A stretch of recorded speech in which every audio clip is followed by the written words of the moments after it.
Well, hello everyone, welcome. It is a beautiful day over here in the rolling hills of Kentucky. And today I want to welcome you to the first episode of Stages Behind the Pages.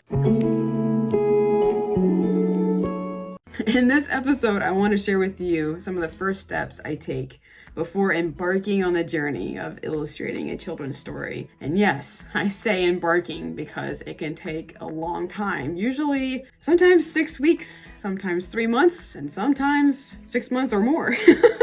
I have one book that took me 3 years to illustrate. So when an author approaches me about hiring me to illustrate their children's story, a lot of times we'll go back and forth and chat about the terms of the contract we'd be working under between each other. But one of the first steps I like to take is to read their story. The story dictates a lot about how the children's book would end up being like, and I really like to read it in order to get the vibe and the feel of the story, and also to see if their story actually matches my illustration. There's a lot of people with a lot of different illustration styles out there, and it is so amazing and so beautiful, and it seems to me that there are definitely stories that suit certain illustration styles. I like to read the story before officially deciding to work with an author to illustrate their children's story. And side note, if you are an author looking for an illustrator to illustrate your story, I linked in the description below several fellow YouTubers who go over that topic really well on how to find an illustrator, how to hire them, and also how to prepare your manuscript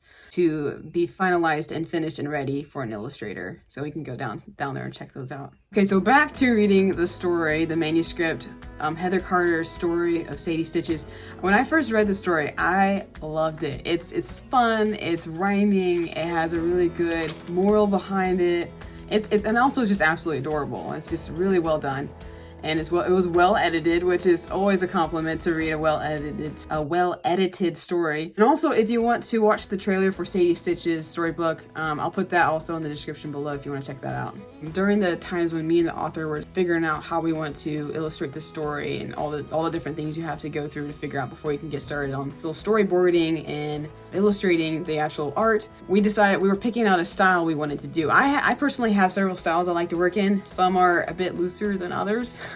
But we ended up choosing one of my most favorite styles that I like to do. It's probably one of the most detailed styles that I do. I like to call it the Woodland Cottage Garden style.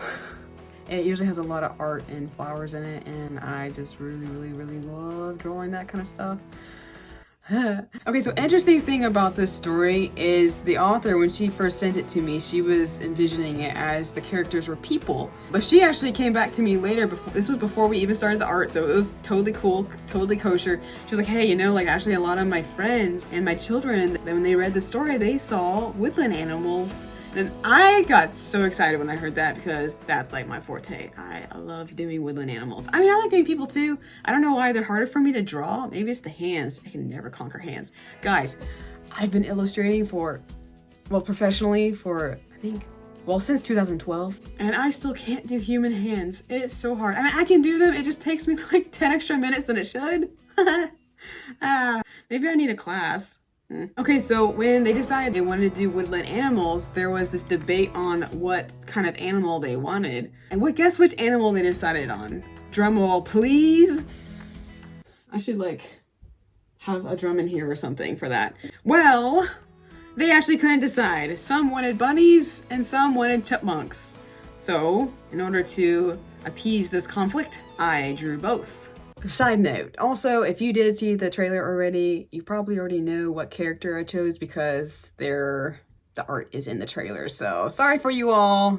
Trailer was kind of a spoiler. But for those of you who don't know what character we ended up choosing for this story, the character reveal is they chose bunnies with the chipmunks' clothes, of course. Okay, so another really big step me and the author usually have to figure out in the beginning is the size of the book. And yes, that doesn't seem like a big deal, but I had to learn the hard way back in my early days. So I would like to take you back. How long ago was that? Ooh, so that would be, oh man. I did art because I can't do math. 12, 13? Yeah, 13 years ago. Okay, I have to confess, I actually do like doing math, but it has to involve me calculating how much money I made. That's the kind of math I like. how much money did I make? Okay, yeah, so 13 years ago, I started my first children's story. It was called Patty the Pack Rat Pirate. I shall read the description to you. The description: a story about a pirate rat whom is obsessed with his precious treasure, which consists of useless shiny things, but things he highly values.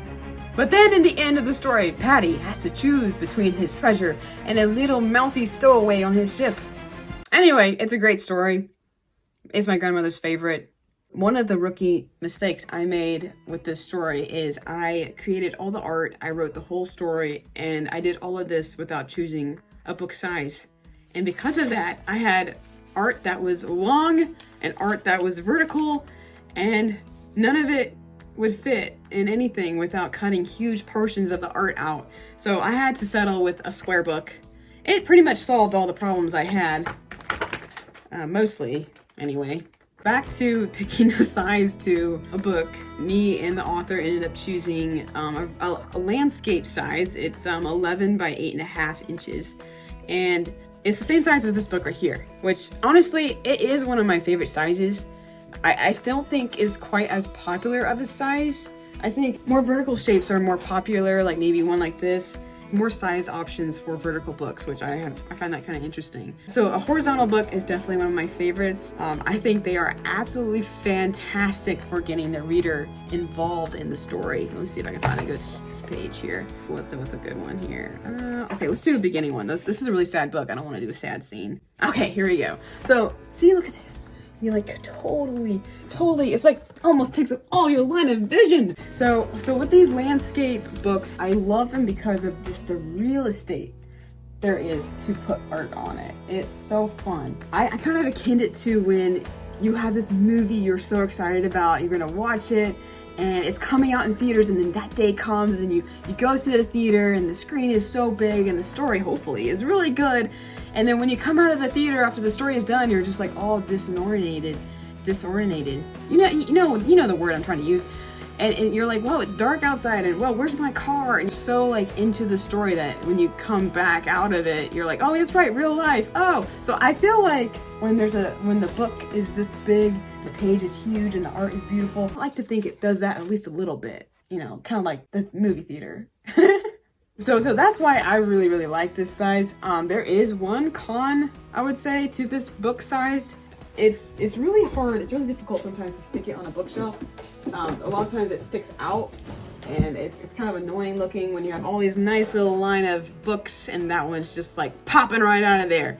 But also, even though it could be considered a con, it could also be considered a pro because it's sticking out, it's easy to grab, or since it doesn't fit on the bookshelf, you might find it on, oh, look, it's on the coffee table. Oh, all your guests, it's a conversation piece now. All your guests are going to be reading it. It's not stuck away in a dusty bookshelf. You might have it on the nightstand, or maybe even your kitchen table while you're eating dinner. Well, maybe not that. But anyway, there's some pros to this size, guys. All right, well, I was going to go into the next stage of what I do for creating a children's book, illustrating a kid's book, but video's gotten kind of long. I guess I babbled a lot, kind of went down some pet bunny trails. I'm going to bid you all adieu for now. You'll have to wait till the next episode to find out I would call the most crucial part of creating a children's story, and it definitely takes the most brain power. Till the next episode, I bid you all adieu, and God bless.